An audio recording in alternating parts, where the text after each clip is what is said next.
Hi, I'm David. Today we're going to look at this function, f of x equals 2 natural log of x minus 1. And we want to find its inverse function. Okay, so we start that off the normal way.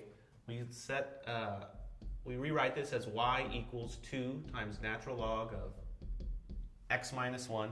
And then we can rewrite this equation replacing the x with a y and the y with the x, interchanging those two variables.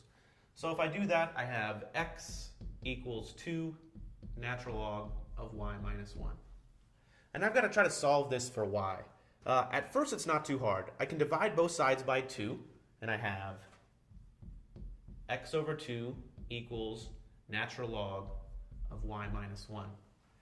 Now I've got to somehow get that y out of the natural log function.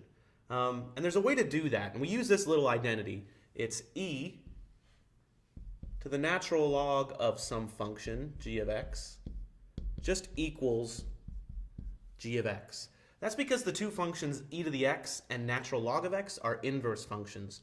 So if I compose those two functions together, I should get back to my original function. So how does that help us over here? Well, if I take e to both of these, then the e and the natural log should cancel out. Let me show you what I mean. So I have e raised to the x over 2 equals e raised to the natural log of y minus 1. Now the bases e are the same, and since there's equality here, the exponents have to be the same. So what can I do here? Well, I use this identity right here to see that e raised to the natural log of y minus 1 is really just whatever's in that parentheses, whatever's inside the natural log function, which is y minus 1. That helps me out a lot, because now I've got e to the x over 2 equals y minus 1.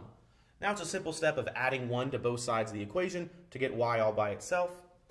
And I've got e to the x over 2 plus 1 equals y. And that's my inverse function. Okay, suppose I wanted to see both these functions on one grid, on one set of axes. Well, I could sketch them. The original one, 2 natural log of x minus 1. This looks like the natural log of x function. It's twice as high as it should be, as it normally is, and it's moved to the right one. It's got a horizontal shift of 1. So it's got this vertical asymptote right here, and it looks something like this. This is f of x equals 2 times natural log of x minus 1.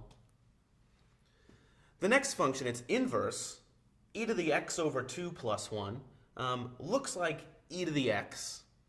The exponent isn't really x, it's x over 2, but it's still going to have that horizontal asymptote. But the horizontal asymptote is going to be shifted up by 1. So it'll look something like this.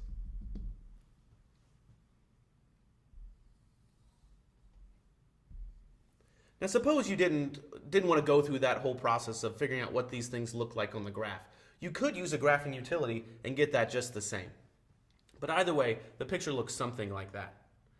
Now, I want to verify that these actually are inverses of each other. And what does that mean? I want to verify that f of f inverse of x equals x, and that f inverse of f of x equals x. Graphically, what does this mean? It means that these two curves should be mirror images about the line y equals x. The line y equals x is this diagonal right here. And if you look at these two curves, f and f inverse of x look like mirror images right across this line y equals x. So they do appear to be inverses here, so that's verified from what we've done earlier. Thanks for watching.